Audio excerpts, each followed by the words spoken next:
My name is Aida Mahmutović. I am Digital Rights Project Manager at BIRN Kosovo, and I will be the moderator of the session today. Before we start, just a few housekeeping notes. All day, today and tomorrow, we will be live streamed, so just make sure to follow BIRN and send the links to your colleagues and people who might be interested. This session will last for 1 hour, and also we are welcoming comments and questions from the audience throughout the session, and I will also try to leave some time for Q&A at the end of the session. And also microphones will be available. So today's session we will focus on the misuse of artificial intelligence in the Western Balkans and Turkey. I'm very fortunate to have this panel of experts who bring indeed diverse perspective and deep understanding of this and similar topics. Joining us today is Snežana Nikčević, Civil Tech Associate, NGO, 33 millimeters from Montenegro. Thank you, Snežana, for being here with us. Alba Brojka, Technology and Digital Rights Policy Expert from Albania. Thank you for being here. Mr. Edmond Hajrizi, founder and president, University for Business and Technology, Kosovo. And Feđa Kulenović, who is joining us online, so we're using the technology as much as possible, who comes from the Department of Information Sciences, Faculty of Philosophy, University of Sarajevo. Thank you indeed all for being here once again, and let's try to dive in. We've heard from my colleague Maggie that digital rights violation trends across Southeastern Europe have over 70% altogether when it comes to misuse of AI, especially to facilitate sexual, gender-based violence and fraud. And this is basically targeting women, children, girls, LGBT community, and also elderly. So I would like to have a sort of a rapid fire to wake us up a little bit. A question from your perspective in the work in the field that you work on. How do you define gender-based violence online? Snežana, you can start, please. We hear each other, yeah, quite loud. Thank you so much for inviting me, and I just want to say shout out to Maggie and her colleagues for an amazing report this year, very detailed one. Some of the things I went through it, I didn't even know, and I find myself like a kind of a person who should be informed. Yeah, back to your question, I mean, and I really want to come back to the things that we previously heard in the speeches.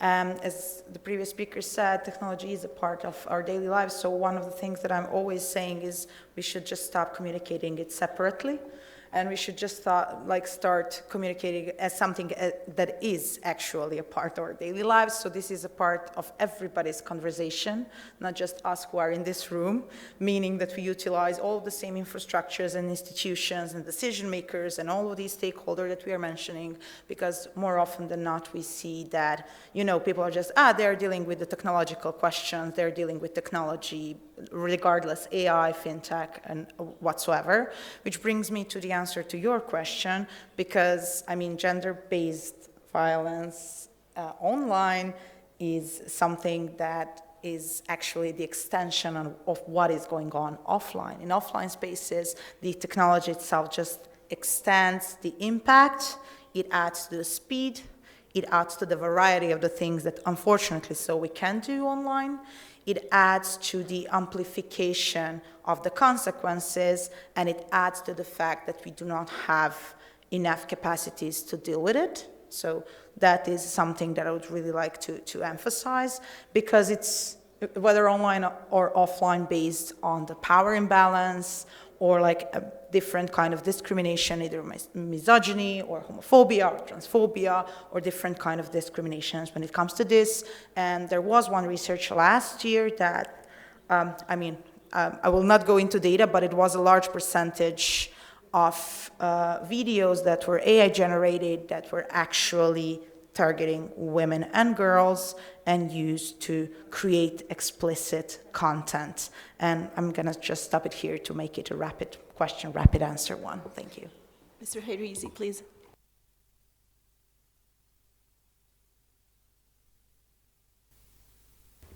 Thank you very much, Ezo, for the invitation.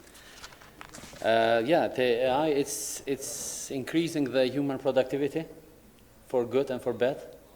especially increase the productivity of writing, especially for people who are less literal or educated, because they can use AI to formulate their text, the content, and be able to be more productive. And in this case, there are really technologically a lot of opportunities today to make a lot of different things. So to make nice content, targeted content, video interaction, very real, let's say, digital twins, which can be considered as a real content and so on. So in this case, there is a trend, a development of more usage of such cases,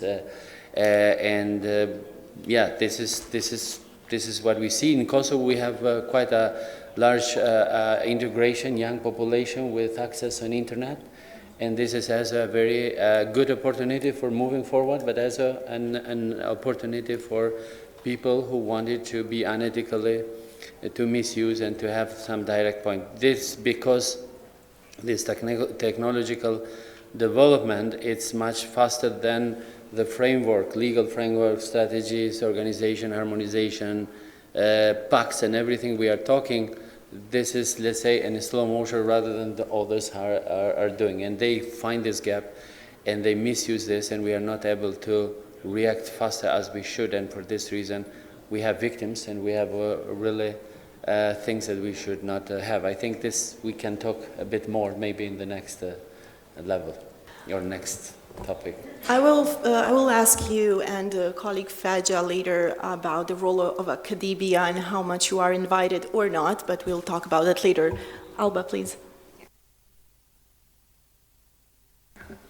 Thank you, Aida, and thank you, BIRN, for having me, and thank you for your great work in monitoring digital rights. I think you're filling a very important gap when it comes to monitoring, but also keeping track of what's happening in the online space in the Western Balkans and not only. Again, congratulations for your major work. For the question, actually, it was warmed up somehow by my colleagues in the panel that actually AI is now the trendy word. So if you don't have AI included in your sentence, you're not trendy, you're not innovative. So everything that is sexy in a way has to have AI, be that a smartphone, be that a chatbot, everything included. However, what we are actually not understanding at the society level is that AI is not only trendy and innovative, it's also risky, especially when we're not literate on how to use it and how to mitigate its risks.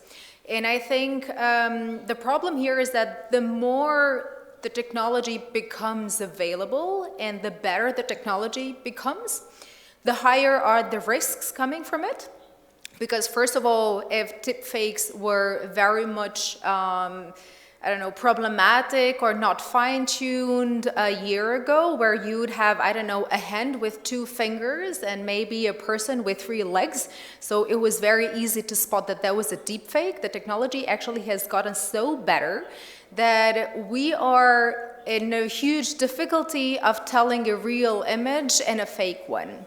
Secondly, the better it becomes, the mass of the people know about it, and technology, actually the companies that deploy them have in their best interest to deploy them at a larger scale, so they're constantly are trained, their models are trained by the users, and also becoming cheaper to use. So most of them are free, so everybody can use them.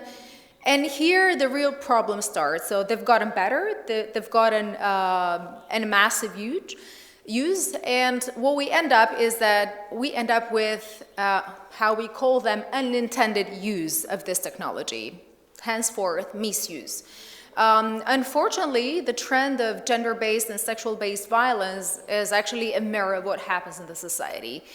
So if women, young women, children were targeted before in the offline world, this is mirrored in the online world, and unfortunately amplified. And I think Maggie before referred to what we understand with digital rights, so it's very much true when it comes to gender-based violence. So it's basically, again, gender-based violence committed either through ICT or technology facilitated, assisted by technology, or amplified by technology. And unfortunately, we see the same trend happening online. Maggie had very good data on it.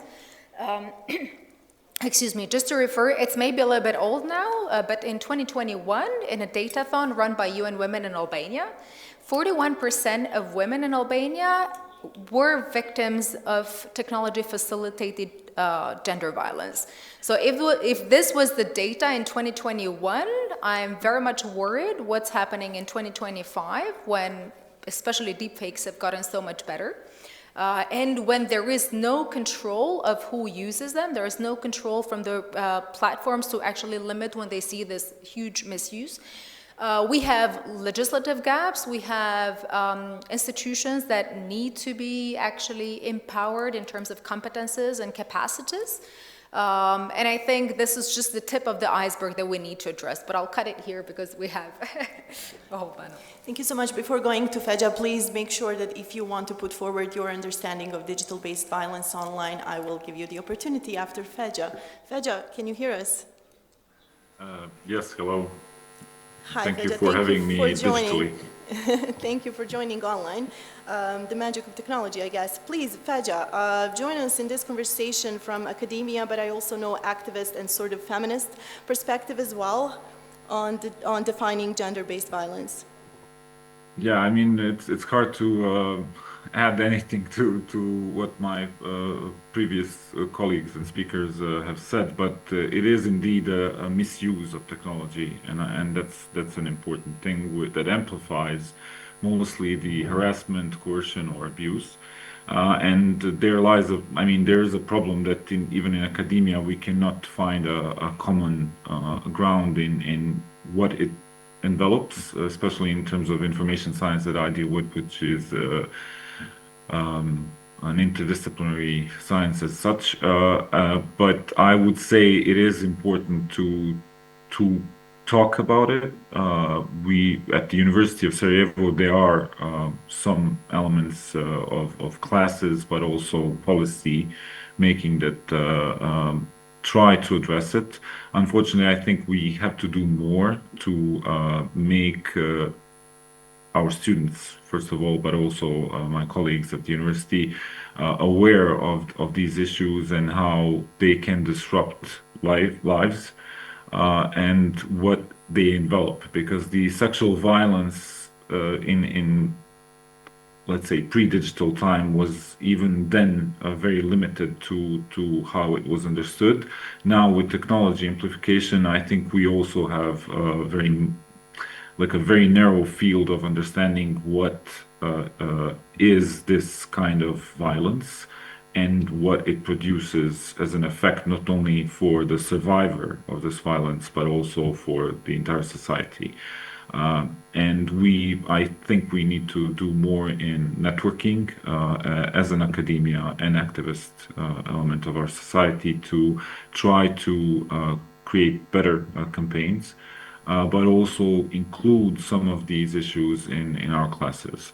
I try to talk about femicide in a very technological class called databases, but I also try to talk about and include the technology-based violence in this conversation, to also talk about the future of designing and documenting these cases, so we actually have better understanding of the extent of this violence that definitely does happen in unfortunately every technologically connected corner of the world.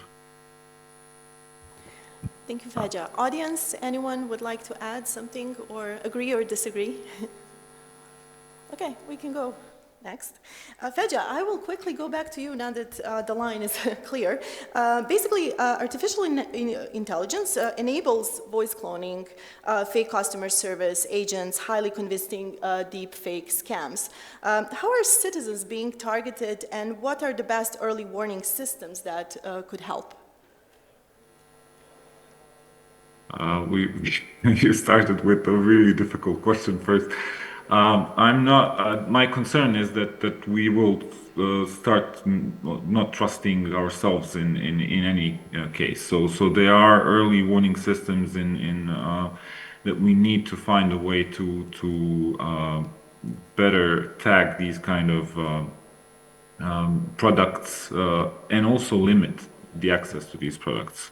I think because when we're talking about the whole topic, what OpenAI is thinking, what they said will do with opening up the ChatGPT to porn is also an issue in that sense. The early warning systems are that we can make a campaign about it.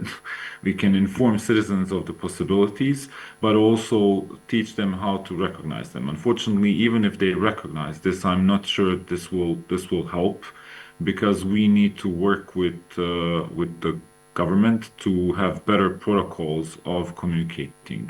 Because I am really concerned that, for instance, in terms of banking, this will be an issue when someone calls you. They do some prevention in terms of that, in terms of telling you, we will never ask you this and that. But when someone calls you as an official party, a lot of citizens may lose their concentration or whatever, and they will definitely fall a prey to these kind of scams. But I think we should limit them. We should document better who uses them and for what purpose. So we need some kind of way of documenting the use of these things. But I am also concerned in the end who will actually control these technologies in terms when it comes to that. So unfortunately, we can only work with what we have, which is more in terms of education and maybe some legal remedies. But the cases that we have so far here are very scarce. People don't feel safe or whatever, confident to report them. So I guess, to finalize, the first step is to encourage people with telling them that they need to report these kind of cases if they fall prey to it, so we can actually have better data in the extent of this happening.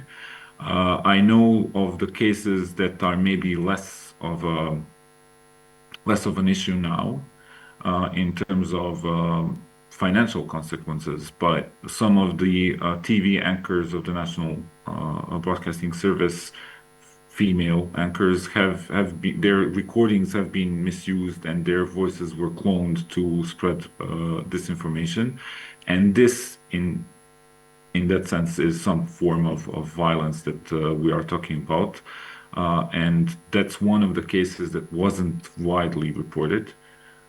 And we need to do better to tell people this will happen. When it happens, here's whom you can talk to, so we can solve it and we can document it. Because without data, everyone will disregard this as a fringe issue and an issue of it will provoke a lot of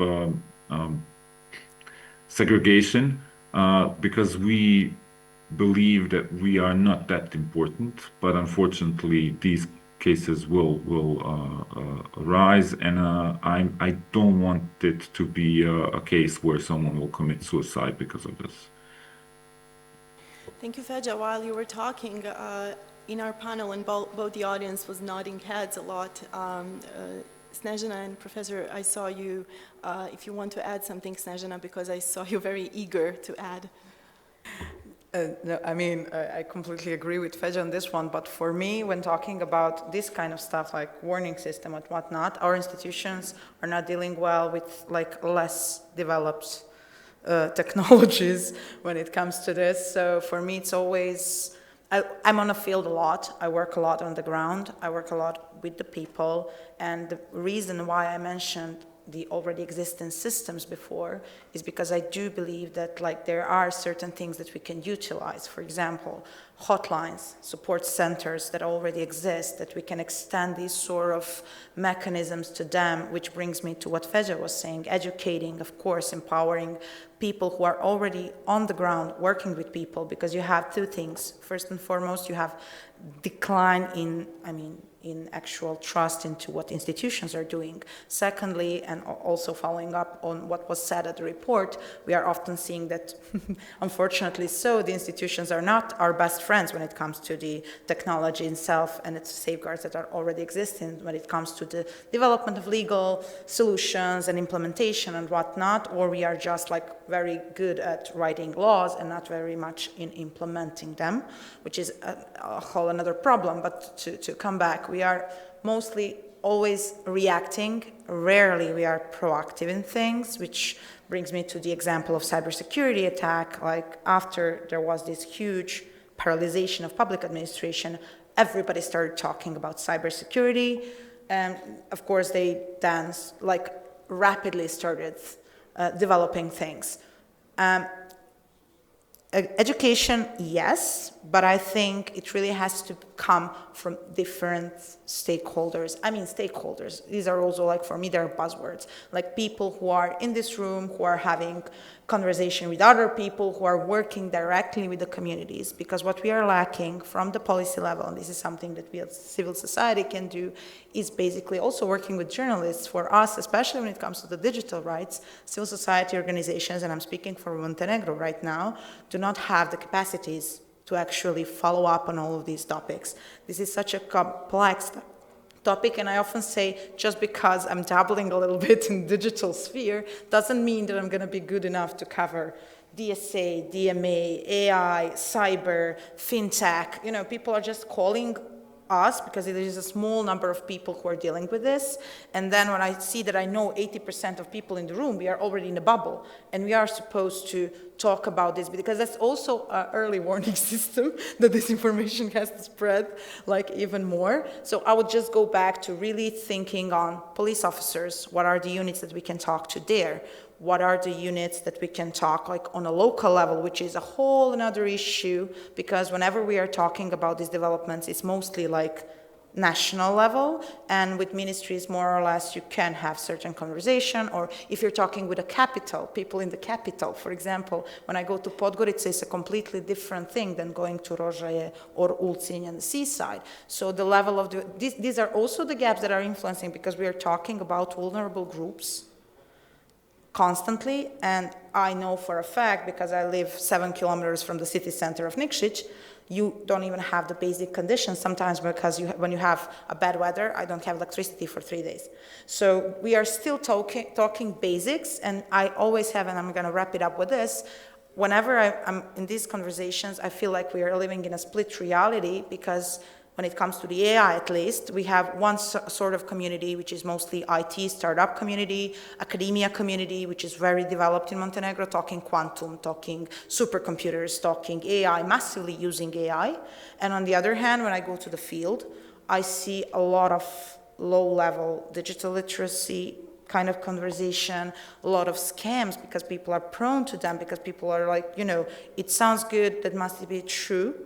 And also because, I mean, design of the technology itself is so intuitive. You don't need to understand what's going on to be able to click.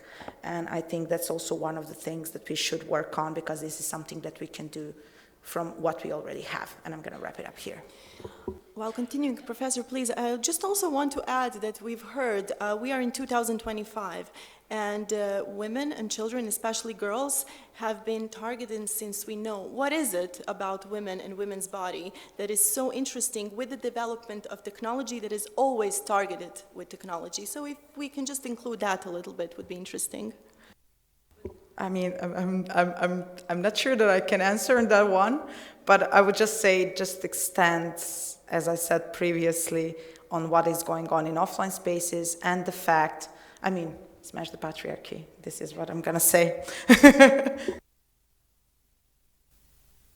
Yeah, I mean, Exactly. This is a complex system. It's very complex. It's very interdisciplinary, and for small countries, it's much more complex because we have limited people, infrastructure, expertise to have everything under the control. Even largest countries, they cannot do easily. The easily access or control is coming from those less democratic countries because they can control from the central part.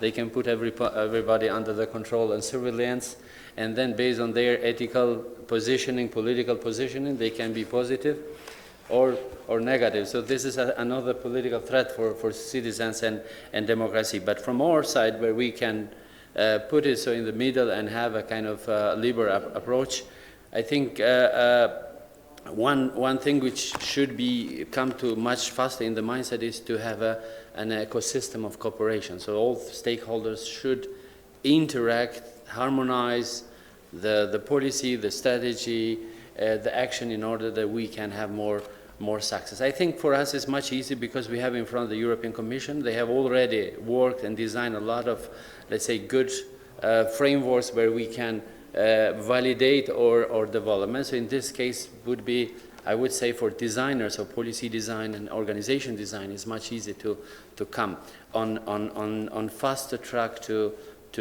be there where we consider these are the human values and they can be according to the democracy and according to the best practice. But there is, from the design part, there's a lot of things to be done. So first, I think in Kosovo, let's say we have two threats from my point of view, so more, let's say, subjective approach.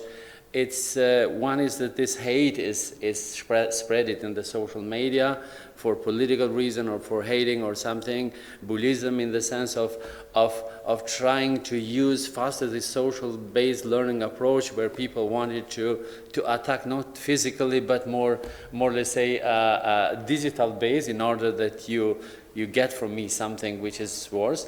I don't think that people are very using the AI best opportunities, let's say, for attacking people, because I think we are not so much using the things to clone the voice and to do this and this. So something will come, can be very fast or even today, but I think this is not the point. The second is that I think if we are under the network of Kosovo, we can also generate very, I think, successfully finding the position, the people who did these things, but we have a big threats on international level. So they are more professional, they are more attacked, they have a clear picture on different things.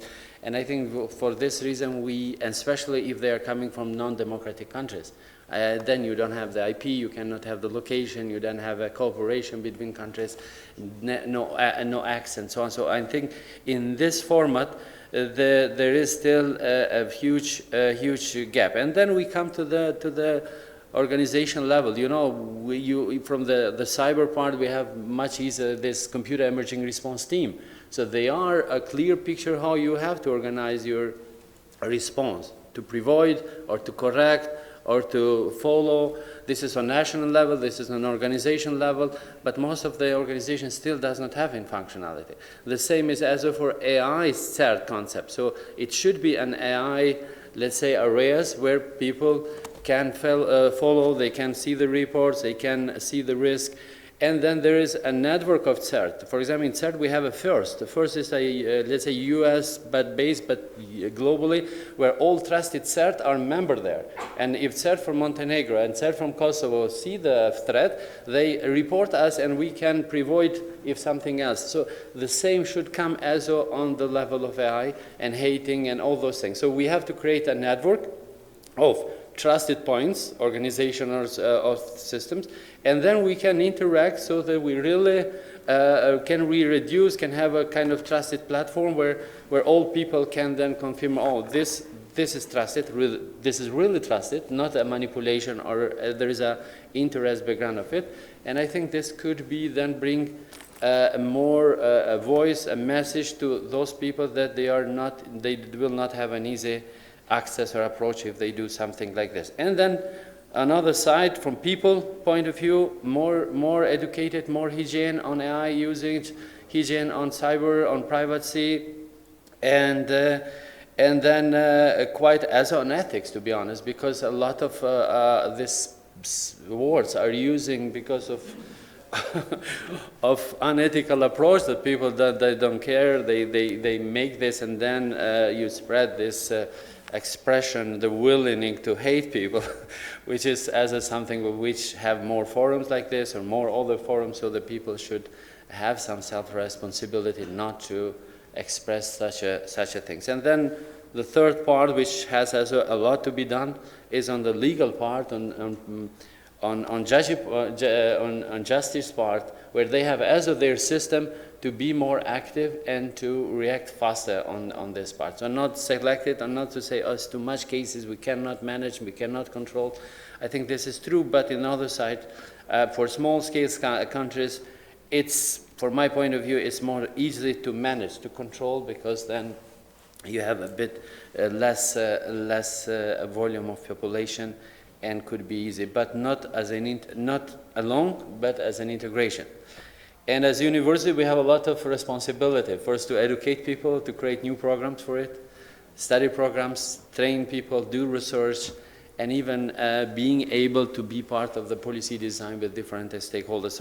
So we have a lot of things to be done in our shoulders, and we are trying to do something. I think, as you mentioned, we are talking for a lot of latest technology. The region is not very back of the new technologies, but we should spread on the social level and social impact, and we have more integration as on this level, which I think is a lot to be done.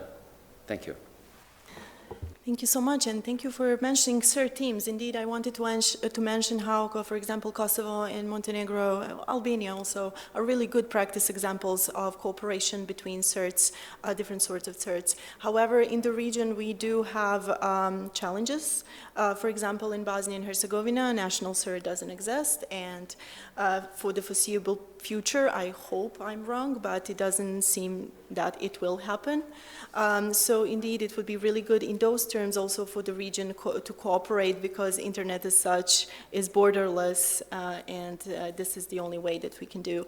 Alba, we can talk about this, but I want to add the following. The major big tech companies, first of all, they are not looking as much in our region. I don't want to even talk about country specific, but I'm talking about the region, because we're small. Also, as we heard today from the president, our language or languages are not very out there, you know, for the approachable and the script, etc., etc. So do major big tech companies actually understand the risks in resources in our region, especially for the language and script, and especially when it comes to gender-based violence? I will just remind you, I'm sure you've all heard, but in case you didn't, a while ago, a horrible case happened in Bosnia and Herzegovina where a woman was murdered by her husband online while live streaming it on Instagram.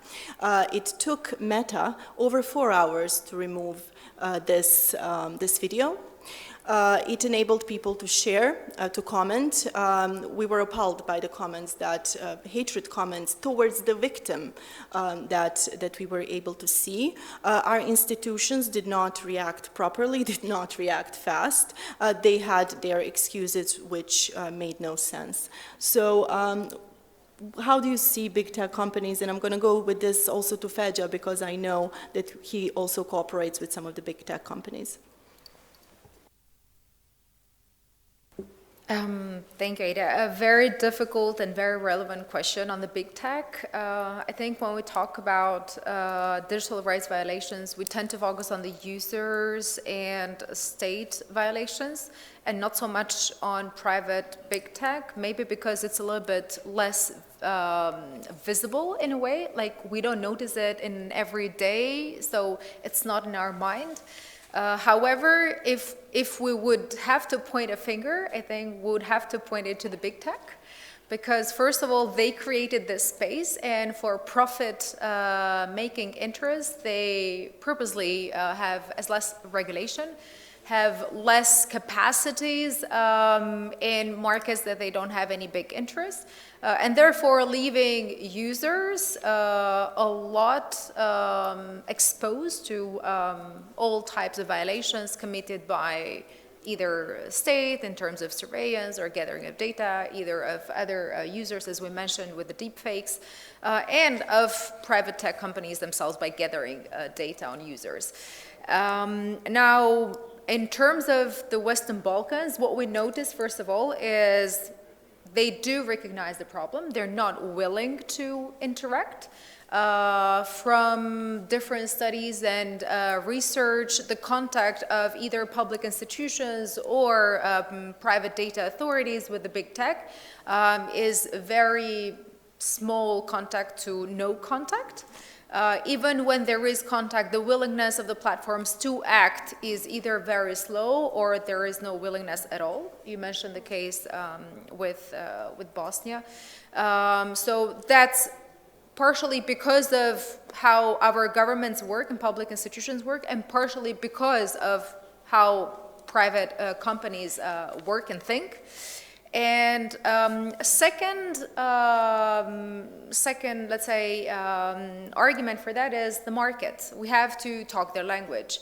I mean, if we would have a private company acting in the Western Balkans responsibly, first of all, we would need a law framework that obliges them to do so, and currently we don't, or we have very few approximation to what EU has, partially because we have this intention to join the EU, and secondly because EU actually does have the most robust digital framework when it comes to governing either large social media platforms or other digitally facilitated spaces like AI Act. And then if the EU already has this legal framework and is obliging the private companies to act according to their legal framework, is first of all because they have it in place. Secondly, because they count as a market.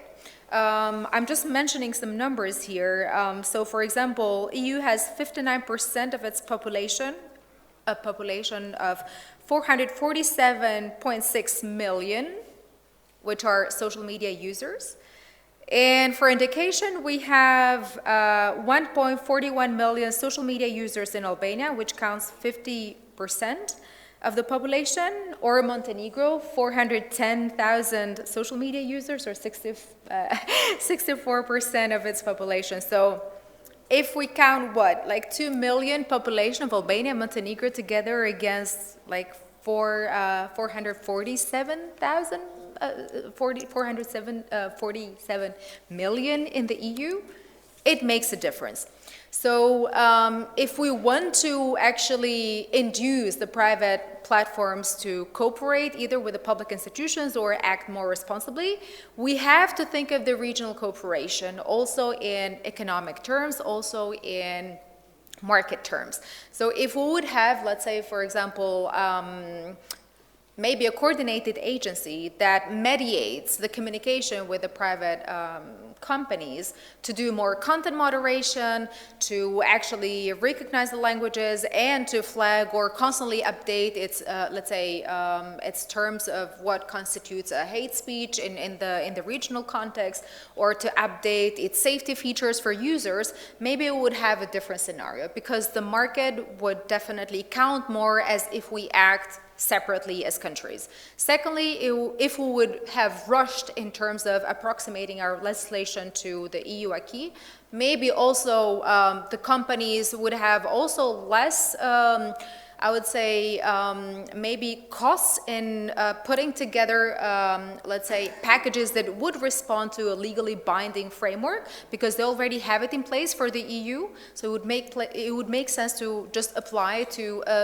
a new, different geographical area. And in terms of content moderation, why it's still a problem and an issue, the president just mentioned that they don't, for example, Google doesn't recognize Albanian, but even for languages that social media platforms do recognize, like Bosnian, Serbian, and Macedonian. Back in 2021, BIRN had actually a report where one of two posts flagged as either hate speech or being problematic was still in the social media platform. So even though it was, flagged as content to be removed, either the AI bots were not doing a good work because they're not constantly trained or updated, again, with what constitutes either hate speech or problematic terms. And secondly, there are simply not enough human content moderators. And we do know that, again, because of market size and because of lack of legal framework, we're in this condition where it doesn't make sense if you're in the shoes of a private company to actually allocate resources. So we have to maybe update what is our leverage against these private tech platforms. Thank you so much. Feđa, I'm going to go back to you, as I mentioned, because you're also part of the Coalition on Freedom of Expression and Content Moderation, and in these terms you directly communicate to some of the big tech platforms. Tell us, how is the experience?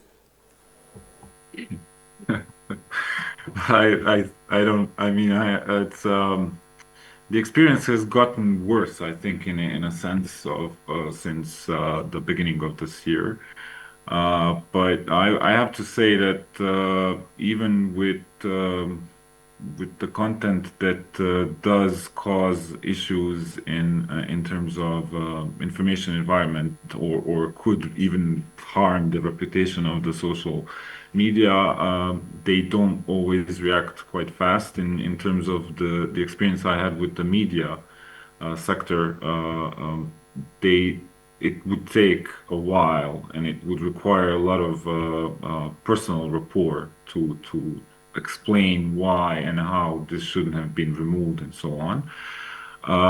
And now in my personal opinion, it's gotten worse because even the procedures that, for instance, Meta has had before the January 2025 have changed internally in terms of a really difficult process of even convincing the different levels and of boards to start a policy of removal of a certain content. Now there's a veto member in that structure that can actually say no. My concern is also that it is obvious that I agree that we can do some leverage in terms of diplomacy and in economic terms. I'm not sure how big of a market we are for Meta, for instance, that has the biggest influence here,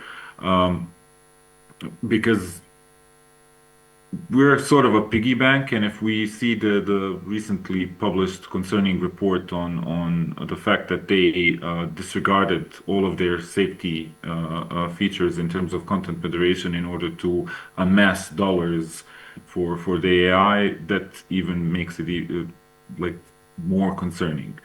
You mentioned the case of a femicide in Bosnia and Herzegovina that was really a test case, I would say, for our relationship with Meta, and it didn't. I don't think it worked quite well. We still don't know what actually worked in the end to remove this content at all. Whether our personal contacts that existed at that time, now they don't exist.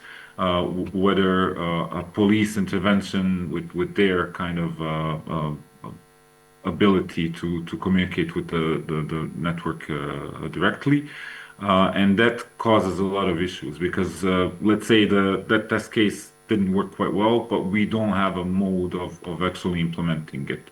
And I think social media companies can do more in terms of the design of the system, of the ability of users to flag more concerning content than, for instance, copyright infringement, because that's the only case that I know that will work flawlessly when you report it. So once you report it, it gets removed almost immediately, and then it gets reviewed and so on. But basically, it has a stopgap before actually the view, in opposed to any other reporting element that you have, and there aren't enough reporting elements where you can talk about violence or especially sexual violence and such, and that's something that companies can do. Whether we can force them to do it, yes, we can in cases that was mentioned, where we have to work as a joint market, even before we join EU. We have to work in common legislation that can be applied across the board. Again, Albanian is not recognized by Google, but I would say also Macedonian is in the same position. So it's not only that, and here we have also the case of mishmash of languages, which Meta does recognize and doesn't recognize in a sense, and we need more leverage, I would say. Coalition is one of the ways we can do it, because if we apply enough pressure, if we work with, can you hear me? Yes, Feđa, we can hear you. Sorry, because it showed unstable connection. If we work with the governments, particularly ministries of foreign affairs, and they have a joint strategy of approaching Meta in sort of a digital diplomacy, and not only Meta, but all of the large social media networks, then maybe we can succeed at least in getting some messages across that are the most concerning. I'm not sure they will ever listen to us completely and in its entirety, but at least some of the, like, just to move the scale up, because right now what they do is complete disregard of anything that we suggest, even the easiest ways, like I said, design or some of the suggestions we made with trusting partners so they can actually report better and faster these issues from the ground. It looks like they agreed with us, but I don't think it's enough for what our issues are as a region. Thank you, Feđa. Professor, I think you want to add something, but before that, indeed, you mentioned USAID Act and AI Act in terms of topics. It seems that we should really move faster on this, but having said what Feđa said, more proactively we need to align additionally regionally to create some sort of safeguards needed that are sort of localized, that only us in the region in a way can understand. So having said that, Professor, can you follow up on what Feđa said and what we're talking here? Yeah, I think we should work on local, on organization level, on individual, organization, national level, regional, and global. So in all levels we have to have a cooperation, we have to have a global alliance for global challenge, and for sure this is one of the global challenges. But you have also to be aware that all institutions, organizations, should they have own, let's say, resilience approach, or let's say capacities to take into the consideration this these threats or this development. So this is necessary. So a kind of smart system, we call smart system those who have a kind of a decentralization, but at the same time has a interoperability approach to interact in the same time without delay or without duplication and modularization, where you can add all the institution and you create quite a very nice system. But this trust is important. The point is that technology, we are contra technologies as developing quite, but not really so good and fast as we have, let's say, developed that usage of AI and different topics. So because this has to take a lot of time to validate, to learning the process, to interact with the content and so on. But I think we are coming quite faster to identify the content is written from AI, is written from somebody else, and I think even this big AI, let's say generative AI solutions should be more transparent. So in order, and we are working from the research point of view as to go back how this content is came, where they came, and how it's coming. When this transparency is in place, then I think we will have easy approach as to identify the producer, the content creator, and easy as to find the responsibility in case we need to follow. So I think there are a lot of developments in this part, and we are as trying here at UBT to create a role model, because universities should have a responsibility to take a role model for others. For example, we have created the first CERT in Kosovo, which is accredited from FIRST. So we had to support the public policy organization to create their own national CERT. The organization said who is working, what is doing this part. Now we have worked, we create an AI factory. So why AI factory? Because we have to understand how those things are creating. What is behind of it? How you, if you don't learn how they create and how it's working, then it's a problem as to have a counter-argument and so on. So there is a process which has a lot of complexity, but I think everybody should try to have the next level of technology, should not stick to one solution, but always make a journey on next level, go to the next, do something and moving forward, but it should be a proactive side on everybody to have, let's say, as a mission, the values, human values. For me, something which we have a common understanding that this is the democracy, this is the transparency, this is the freedom to speech, but also the responsibility of public speaking. If we have this framework and a common understanding, which I think it's clear, then everybody should interact within harmonization. As we see, this approach is not working very well. So I'm not happy, because we have a law, but it takes time because we don't have finance and then infrastructure, and then so it takes 2-3 years to establish something. And then I think in this case we should understood that the speed is also very important. Also not just building slowly, but very fast, because otherwise you build something which is older for the next, and you always are behind the stage of the development, which a lot of people can use and misuse, and then we have really hate, we're unhappy, we say it does not work, and so on, and you see people are then somehow unsecure, unsafety. They reduce their public presence, they reduce public speaking, they don't want to speak, they don't want to put the things. And those who wanted to attack, they are more active, so they are more or less passive.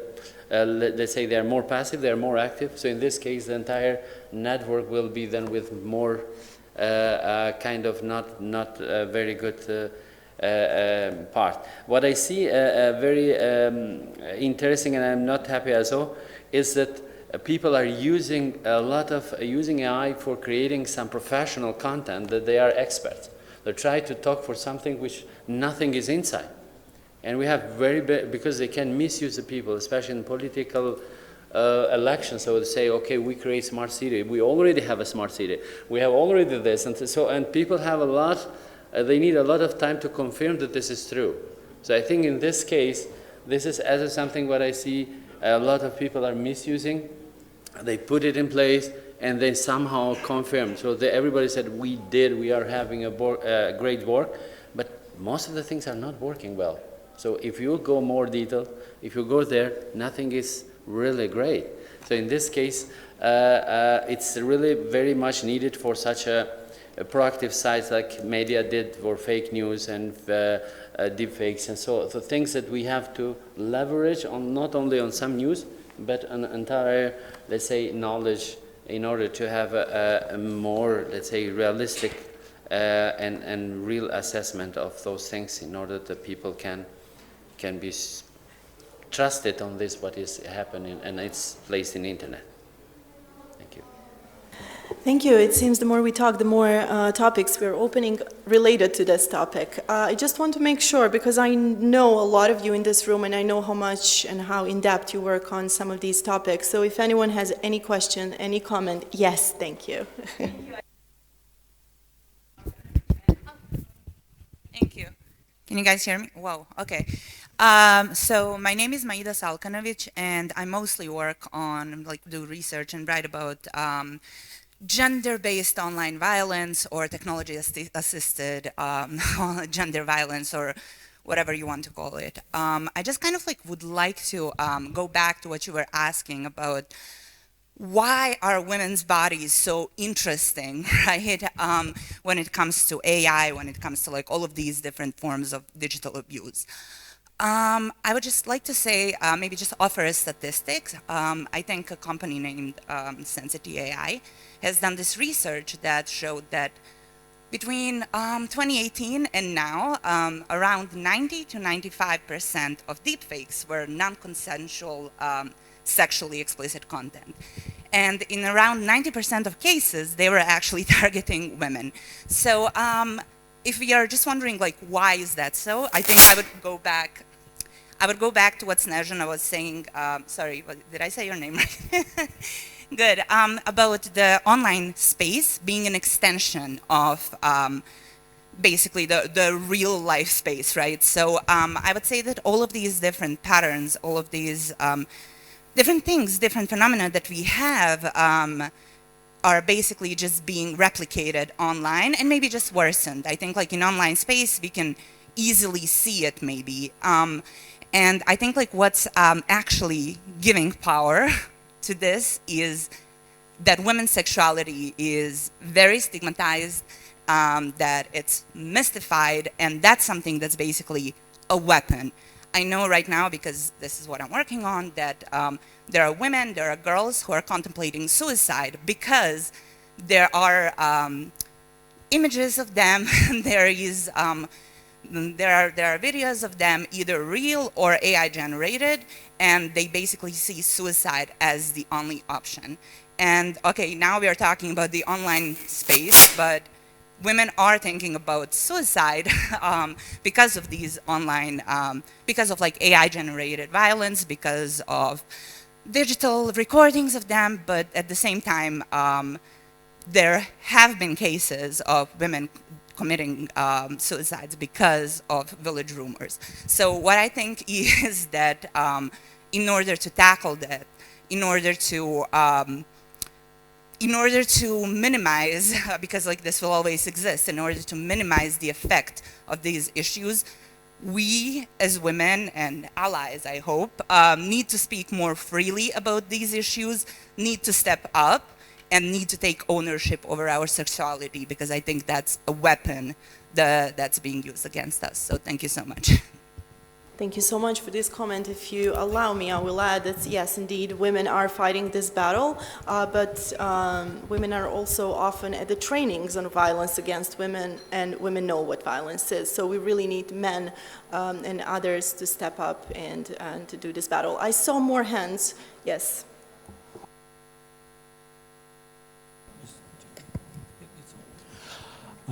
Thank you so much. Atanas Avramov, researcher on digital rights. I would like to just offer a brief comment regarding the AI Act.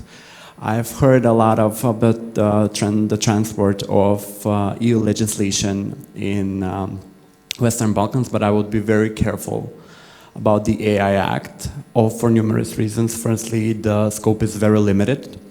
It limited the implementation of the act regarding military, which is the first sector where the AI happened. And I would be not doing my job as a human rights activist, given that there is no individual application available with the AI Act regarding human rights abuses by platforms, meaning that the authoritative body would have to lead that fight rather than the individual who was harmed by the AI Act in general. And additionally, as lawyers, we have to also point out that the definition of the AIs were more of the reflective of the AIs which already exist in the market. They are not incorporating the ones that are in development or might develop in the future. So I think that in that retrospect, I think we'd have to be very careful. Not that we'd have any capabilities to create a new or better act that would address AI, but I think that those very concerns are very very much on point, rather than the DSA Act as well, because there are several issues there. That's it. We still have one more question, I believe, if someone would just like to address, yes. Thank you so much for pointing these weak points for the AI Act. I think, first of all, what the AI Act somehow assumes is that you have rule of law and good democratic processes in place to exercise the legal framework as it should. For example, when it comes to having all these institutions taking the legal battle against the private companies, the Act assumes that you have proper institutions with the right capacities, that they know their competences, they have, again, all the empowerment to actually lead the battle with the private companies, something that we don't have in the Western Balkans. Secondly, just aside, there are exceptions even, for example, in the AI systems that are deployed, especially those that are with an acceptable risk, for example, on biometric surveillance. So the exceptions there, for example, have the fact that you should have a court order, or that you, let's say, the surveillance actually balances or outdoes the violation of data and privacy of the citizens. So you put this the system in place. And in countries where the rule of law is actually the weak point, not the strong point, these exceptions can actually be misused and used as a tool to actually violate even more citizens' digital rights. So I think these are also things that we should keep in mind when it comes to how we transpose systems and legislations in countries that have better democratic, let's say, scoring than the Western Balkan does. But as you said, it's not that we have a better option. Maybe what we can do is turn to alternative legislation that is in place but maybe has not actually brought much of attention of the public or the public institutions and governments alike. For example, we do have the Global Digital Compact at the UN level. We have a framework for ethical AI at the UNESCO level. We have principles of ethical AI from the OECD in terms of guiding public institutions on how to actually make use ethically in terms of developing and deploying AI. So these are alternatives to AI Act, because we definitely need to be ready for that. But also drawing the attention on the framework for AI and fundamental rights from the Council of Europe, which is actually legally binding, and out of the Western Balkans, only Montenegro has signed so far.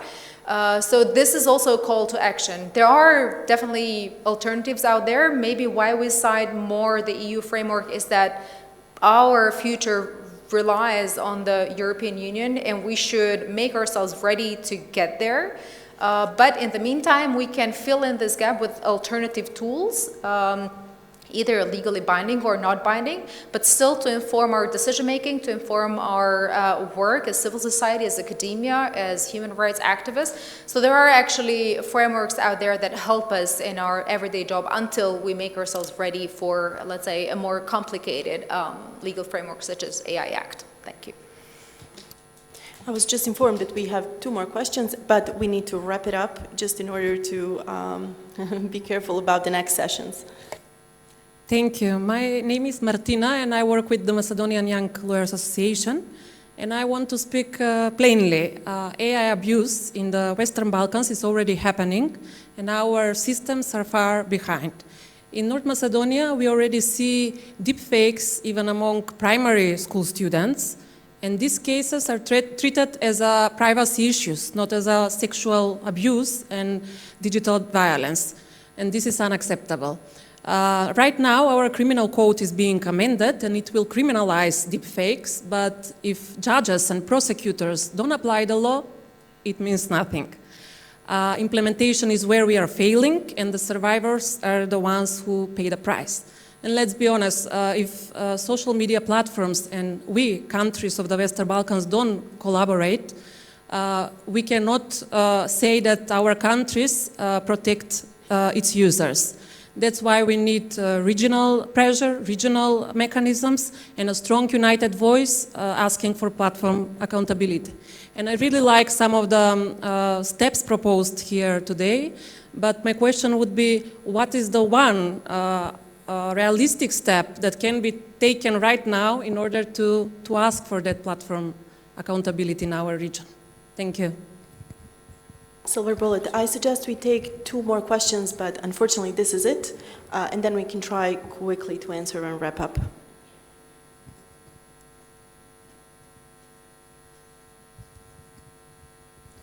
Hi, thank you. I have more of a comment and then a call to action. It's very bad. Yeah, okay. So from what we heard, can I speak without a mic if it's better?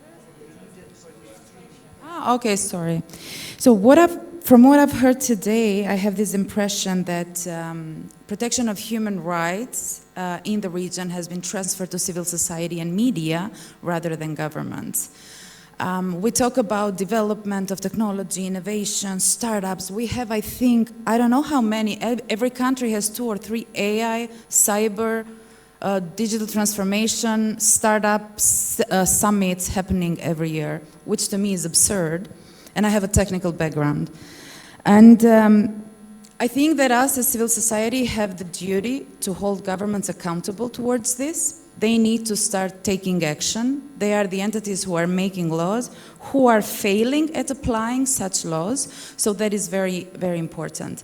And also something else, so I have a lot of notes here, but I have a question, I would say, more from for Feđa, because we're talking about platforms, how they're abusing. We know we're small markets, we don't have powers. Although our legal frameworks are in place and they require these entities to have legal representation in the region, they fail to do so. How can we make them to do so? And then we have our EU counterparts and friends who are now, as we heard throughout the day, advocating, trying to go for simplification, deregulation, to the benefit of the companies. I love Edri's campaign at the European Parliament with those moving posters. It's something that we should think of applying in the region as well. Feđa, but also EU citizens are living and coming en masse in the Western Balkans. So living here, having their, I don't know, temporary or whatever residencies, so being subject to laws in the region. Do you see any sort of, let's say, a collaboration between our institutions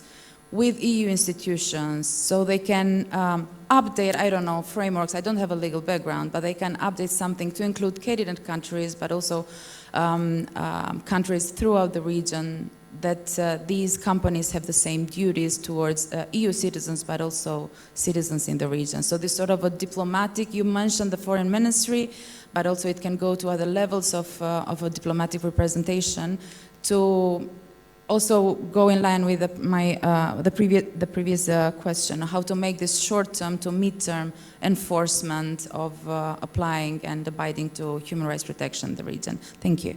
Thank you so much, and I'm glad to see the last question being from our guest from Turkey.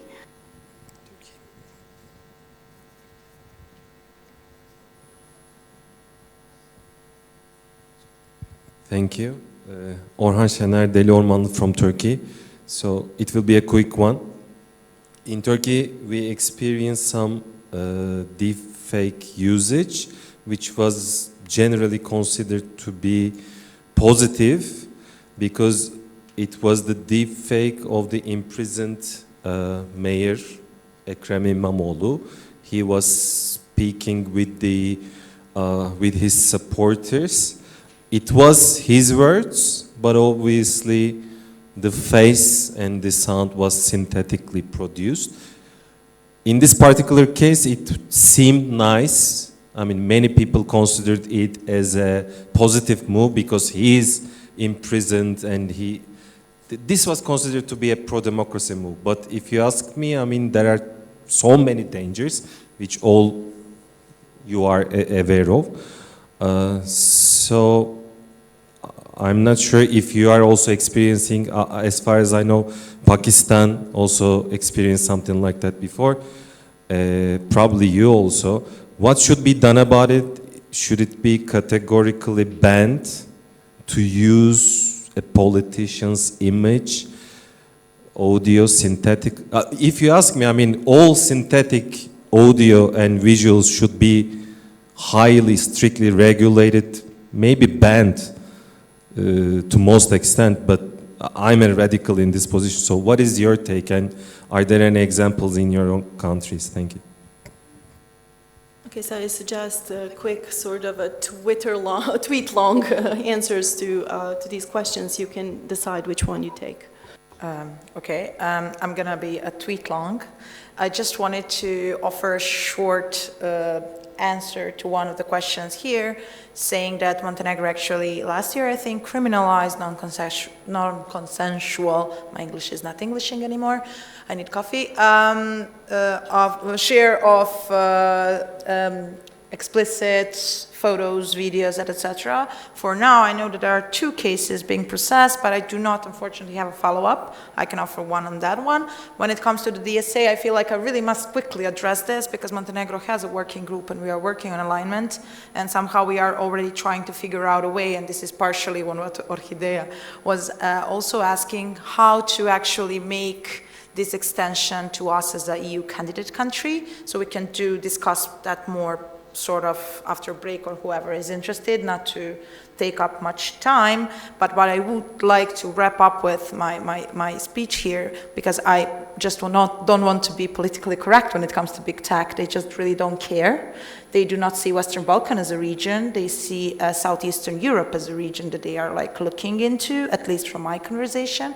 And the importance of our regional approach is because we have to find a way to make them care, at least a little bit, so these mechanisms that we were mentioning. And at the end, the purpose of algorithm is never to deliver the truth, but to make us stick to our screens as much as possible. So I'm just going to wrap it up with this.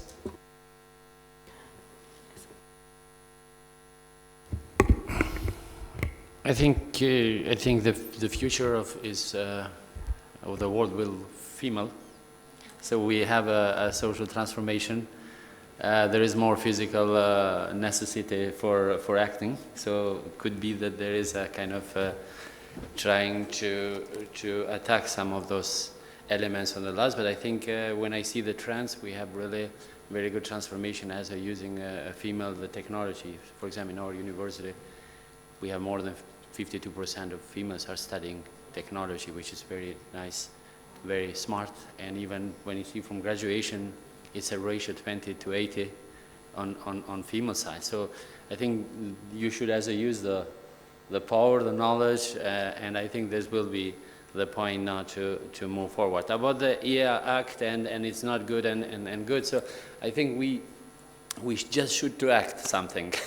Before we validate something, it's better to act, to work on this. But as you know, European Commission has a lot of budget and finance and expertise, and they always can be a very nice, let's say, a source of comparison or validation for our policy design. Even our policy design should be based on our national, let's say, framework and not copy from something else. So it is to create something unique according to the best practice, but acting faster, integrating, moving forward is needed. I think this is something which we are looking forward to see more action, and then we as an institution can follow some framework. For the moment, we design and develop based on the global development, but not something which we can see a strategy for 2050 or 2030 or something like this. So this is nothing to be oriented or to be harmonized, and in this case you find in the region a lot of best practices, good levels, excellence level, but then you have something which is nothing. So in this heterogeneity, and harmonization and cooperation is almost much needed, because it would be more efficient and more effective. Thank you very much. Thank you. Alba, and then Feđa, and then we will have to wrap up. Thank you. Very shortly on gender-based violence, I think when I tried to provide a definition, I also said technology-assisted, and that because in a lot of cases we don't see the victims suffering from the online digital rights violation, but also violations that have physical life effects. So we see a lot of cases of extortion, of suicide, of other types of effects. So, I mean, it has been the case in Albania as well. A couple of teenage girls have been suffering exactly from this. So they've been sextorted by pictures taken by people who know them and misuse them. So again, technology assisted as well, not only committed through technology. In terms of regional cooperation, maybe I can provide two concrete examples. First of all, we have RCC, the Regional Cooperation Council, that has started work on the digital agenda by bringing the Western Balkans together from a regional market perspective. And I think this has a lot of potential to develop also a regional approach in either legislation approximation, but also pivot our, let's say, importance as a region towards the big tech. And also facilitate interinstitutional cooperation. What we're suffering right now is, I don't know, private data authorities communicating with each other and, understanding what are the current challenges and how they can address them together, or how they can contact big tech, with a single point of contact instead of, 6 small commissioners contacting big tech by themselves. And finally, on deepfake, the last question. That's a huge question. I mean, we see a lot of cases of AI for good, and in cases where it can actually empower civic rights, I don't think that we should ban them. However, I do agree with you on heavily regulated, because what is common here is the lack of consent. And whenever we have the lack of consent, then AI can be very easily misused. So in the case of the mayor, if there was consent by the mayor that the speech should be transformed into deepfake video, then I don't see anything problematic with it, as long as it's marked as it's synthetic content, so the public actually knows that this is not the mayor himself. So we should make sure that we label content as it is. We do let's say maybe watermarking about the content. So again, users are clear that this was produced this way and has this, let's say, consequences. And whenever possible, when AI is misused for deepfake, to also use technology for technology. We have audio deepfake detection, video deepfake detection, and other ways of telling and empowering citizens whenever something is wrong. Feđa, one tweet, please. Which one, the paid one or? Okay, so I'll try to address everything. I agree with everyone. What I miss to say is everything what we're talking about can be put in a framework of a cybersecurity issue as we did somehow put it. I agree with you, Aida, that it's more about educating boys than women in terms of what are the consequences of their actions and how would they feel if this happens to them. In terms of the EU citizens in non-EU countries of the region, I will just remind you that one-third of Bosnia and Herzegovina, but I would say almost half, has a citizenship of one of the EU countries. I don't see anyone representing them within the country insisting on any of these issues, because they have more pressing issues, I guess. But I would end this with saying that ethics is within the core. We don't have to codify everything with laws. We don't have to criminalize everything. But the best case scenario what we can do now is hit people where it hurts, and it's usually finances. So hit the firms that are not implementing any ethical framework for their employees that could affect them and their bottom line. And those are the things that we can do now, and focus on legislation of similar to DSA or aligned with DSA. Thank you so much. Dear panelists, thank you so much. Thank you all for being here. Please stay for the next panel, Shrinking Space, Digital Space Online Amid Global Domestic Crackdowns.